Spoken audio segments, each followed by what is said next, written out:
क्या होता है कि जैसे कोई प्रभु का नाम जप नहीं कर रहा और बड़ा लौकिक पदार्थों से भरा पूरा देखा जाता है, सुखी देखा जाता है, तो उसमें हमारे भागवतिक विधान में एक सिस्टम है। जो भगवत मार्ग से विमुख आचरण, पापाचरण, अधर्माचरण करता है और आपको सुखी नजर आ रहा हो तो उसके बहुत थोड़े पुण्य हैं। उनको भुगाने के लिए पहले हमारे संविधान, भागवतिक संविधान में उसके पुण्य नष्ट कर, क्योंकि जब उसे दुख मिलेगा तो पुण्य उसका सहयोग कर देगा, इसलिए पहले उसके सहयोगी का नाश किया जाता है। उसका सहयोगी जो सुकृत है उसको दे दिया गया। अब वो पापाचरण में और उन्मत्त हो गया। अब उसके वो सुकृत चल रहे, इसलिए उसे जुकाम भी नहीं होगा।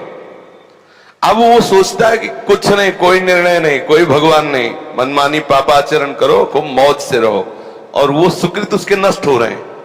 और जिस दिन उसके सुकृत नष्ट हुए फिर मिटिया मेट होते हुए देखा है। शास्त्रों का विधान तो है ही, हमने देखा है। एक ठाकुर रामबली सिंह जमींदार आसपास बंदूक लेके चलते, ऐसा बच्चापन में को देखा हमने।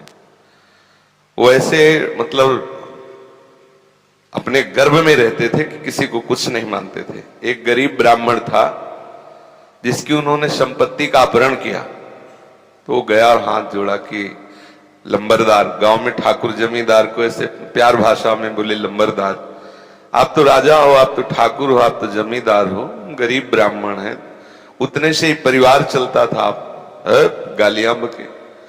उन्होंने पैर छुआ ब्राह्मण ऐसे और रो दिया और वापस आ गया। जानते हो, आज उनके कुल में कोई पानी देने वाला नहीं।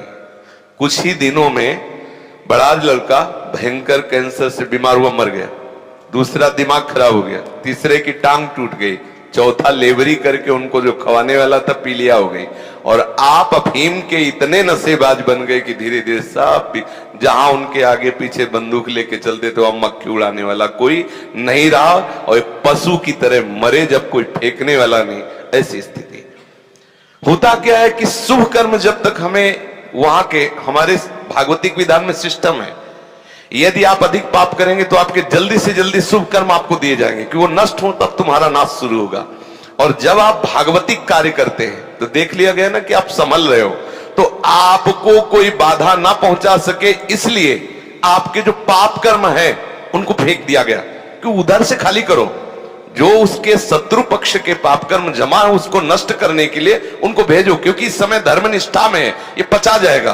तो उसके पाप कर्म आते हैं और धर्म में प्रबल होकर के उन पाप कर्मों को भोगता है, धर्मात्मा बन के चलता है। जिस दिन उसके पाप नष्ट हुए वो सुकृत और ये वर्तमान के सुकृत मिल गए, उस दिन जय हो जाती, उसकी कोई पराजय सजयती, त्रिभुवन में उसकी जय जयकार हो जाती, और उस पापात्मा का ऐसा नाश होता है कोई पानी देने वाला नहीं मिलता। ऐसा नहीं है, ये पापी पुरुष मौज से है और धर्मात्मा कष्ट से है, उसके रहस्य को नहीं जानती, इसलिए तुम्हें ऐसा लगता है। समझ पा रही हो?